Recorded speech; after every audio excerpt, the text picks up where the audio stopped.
सध्या छ- विधान परिषदेच्या निवडणुका या जाहीर झालेल्या आहे आणि विविध राजकीय पक्षाकडून उमेदवार निवडीची प्रक्रिया सुरू आहे. जालना छत्रपती संभाजीनगर स्थानिक स्वराज्य संस्थेच्या विजयी उमेदवाराला जो लागणारा कोटा आहे तो भाजपकडे जवळपास पूर्ण आहे. अशा अशा परिस्थितीत जालना आणि छत्रपती संभाजीनगरची जागा ही भाजपचा उमेदवार जिंकेल अशी शक्यता वर्तवण्यात येत आहेत. आणि अशा परिस्थितीत जो उमेदवार कोण असेल याबाबत चर्चा सुरू असताना एक आश्चर्यकारक असे नाव समोर आलेले आहे आणि ते नाव म्हणजे पैठणचे माजी नगराध्यक्ष दत्ता गोरडे यांचे. आता दत्ता गोरडे यांचे नाव समोर येण्यामागचे काय पार्श्वभूमी आहे ते आपण समजून घेऊयात.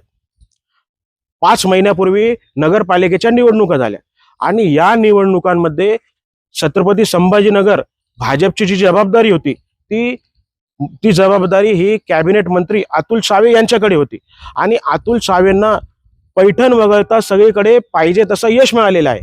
आणि विशेष म्हणजे पूर्ण ताकद लावल्यानंतरही अतुल सावे यांना पैठणमध्ये यश मिळालेले नाही.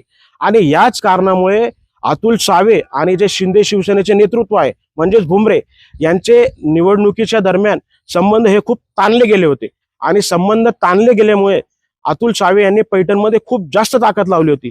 जास्त ताकद लावल्यानंतरही त्यांना या ठिकाणी यश मिळेल पाहिजे तसे यश मिळाले नाही आणि याच कारणामुळे अतुल सावे यांचा इगो हट झाल्याची चर्चा आहे.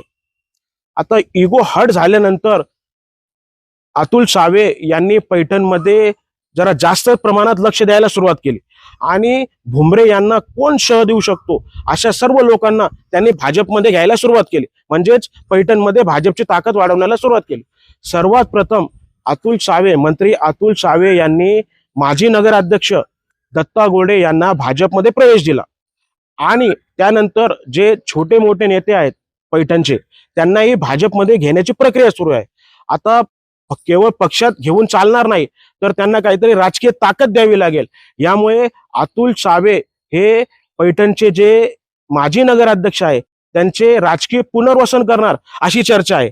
आणि पुनर्वसन करणार म्हणजेच अतुल सावे हे दत्ता गोरडे यांचे विधान परिषदेसाठीचे नावाची शिफारस करणार अशी माहिती मिळत आहे.